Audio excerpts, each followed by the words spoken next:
I still remember the exact sound of the notification that night. A harmless ping from my phone, the kind of sound that usually meant a meme from Jake. Or a reminder about weekend plans. It should have been ordinary. But that single sound split my life into two parts. Before and after I was sitting at the kitchen table. Laptop open, finishing reports for work. My girlfriend had left 4 days earlier. Suitcase rolling behind her, eyes misty with tears. She told me she needed space. That stress from work and family was suffocating her. She said she loved me but needed time alone to think about our future. I believed her. I hugged her. Kissed her forehead and even carried her bags down to the car. The sincerity in her voice had been convincing, enough to melt any doubts. When Jake's text arrived, I expected nothing dramatic. I swiped it open casually, half focused on spreadsheets. 3 photos loaded slowly, one after another, as if the universe wanted me to feel. Every ounce of dread sinking into my chest. The first photo showed her stretched out on a beach towel, the sun catching her hair in a way I'd always admired. She wore the blue bikini I'd given her last Christmas. At first, my brain clung to that image. Her smile, the warmth of the sun. How much I adored her, but then my stomach dropped. She wasn't alone. Her ex sat beside her, his arm resting over her shoulders like it belonged there. The second photo was worse. The two of them walking along the shoreline, fingers intertwined like they'd never let go. The third removed any doubt. Her lips pressed against his under the shade of a beach umbrella. My hand trembled as Jake's message appeared beneath the photos. Dude, I'm sorry. My cousin is vacationing in Cancun and saw them together. Thought you should know. I stared at the screen, willing the images to rearrange themselves into something else. Anything else but reality remained unflinching. Just 4 days ago, she'd left me crying, swearing she needed space to think. Meanwhile, she had been boarding a plane with him, planning a week in paradise while I sat at home believing her lies. The betrayal wasn't fiery. It was icy methodical, crawling through me like frost. She had looked me in the eyes and asked for my blessing to cheat. I had given it unknowingly, helping her carry the very bag she packed for another man. I closed the laptop and looked around the apartment we shared.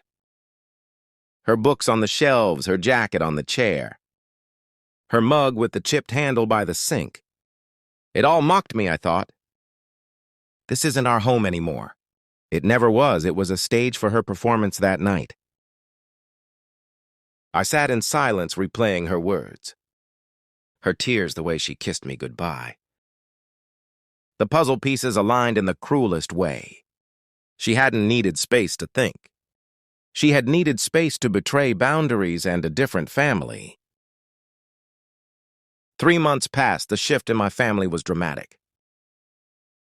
Without me there to bail them out, they were forced to stand on their own. My cousin and her husband, who once dismissed jobs as beneath them, both found work within weeks of losing their house.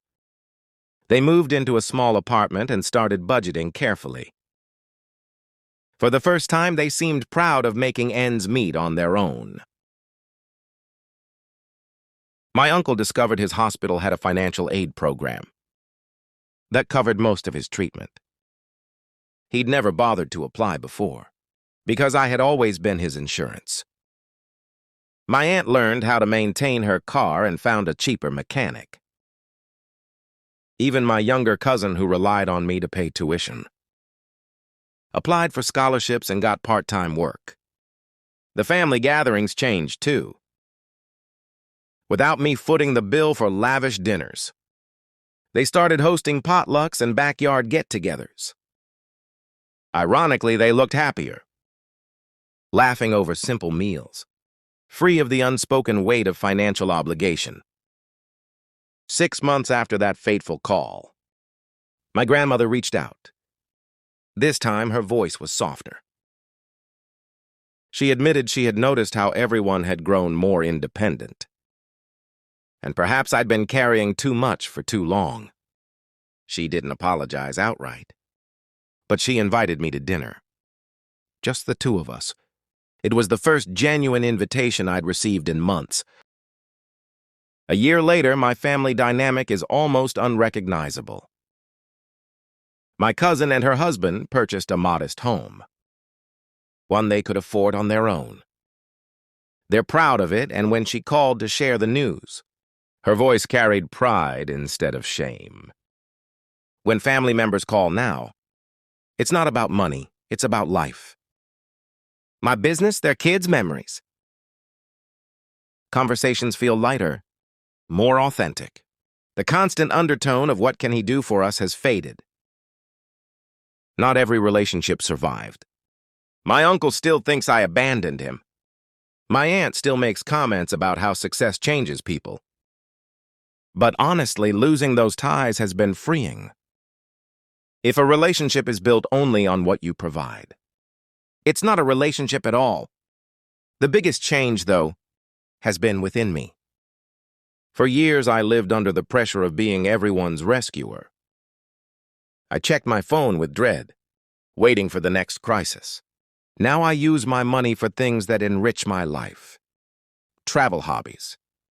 Investments in my future. I donate to causes that actually build stability, instead of patching holes in someone else's poor planning. My grandmother and I have rebuilt our bond. We share monthly dinners where she listens without judgment, and I no longer feel like a walking checkbook in her eyes.